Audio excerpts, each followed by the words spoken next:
In Washington, Donald Trump has revealed his long-awaited Middle East peace plan. He's hardly the first U.S. president to tackle this monumental challenge, but he insists his proposal is different and that it will benefit both Israelis and Palestinians. Among the key elements, the plan calls for a two-state solution. That is, the creation of a separate Palestinian state alongside Israel. It would recognize Jerusalem as Israel's undivided capital, with East Jerusalem becoming the Palestinian capital.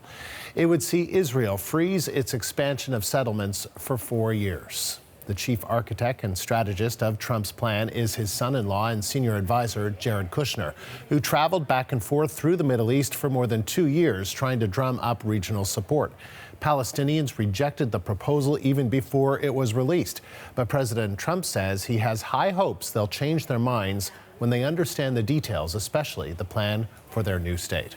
My vision gives the Palestinians the time needed to rise up and meet the challenges of statehood. I sent a letter today to President Abbas.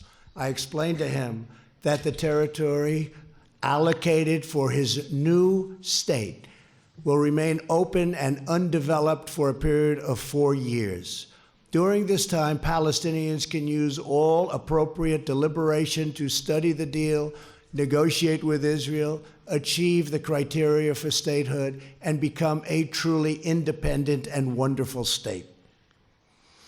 President Abbas, I want you to know that if you choose the path to peace, America and many other countries, we will be there. We will be there to help you in so many different ways, and we will be there every step of the way. But Hamas officials in Gaza immediately denounced Trump's announcement as aggressive and called the plan for a Palestinian capital in part of East Jerusalem, quote, nonsense. The CBC's Derek Stoffel spent many years as the CBC's Middle East correspondent. He's in Washington to walk us through the details of the plan and the reaction to it. It's interesting that Donald Trump called this a win-win for both the Israelis and the Palestinians. I think it will be hard, Andrew, to find many Palestinians, certainly Palestinian leaders, who would agree to that. But also, at the same time, what stands out to me is that there is a commitment in this Trump plan for the two-state solution that would see a Palestinian state next to Israel. I think there had been some worries that the Americans would walk back from that, but Trump did not.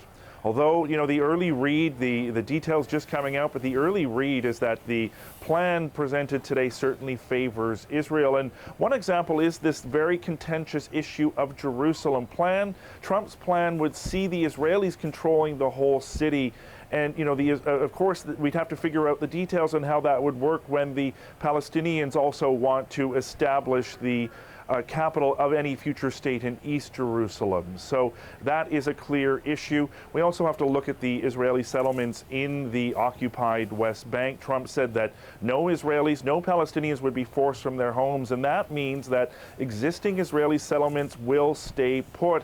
And that is an effective endorsement of Israeli settlements in the West Bank, something the Palestinians have already rejected.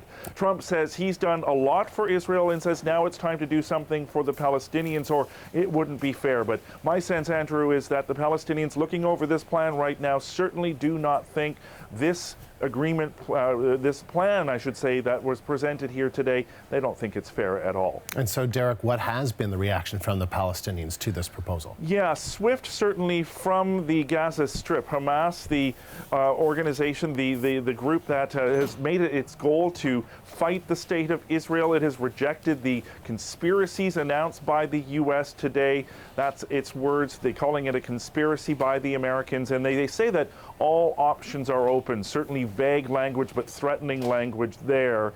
We haven't heard at this point from the Palestinian Authority in Ramallah, but, you know, just consider the fact that they have not been involved in these negotiations, and, you know, they weren't here in Washington for the unveiling of this peace plan.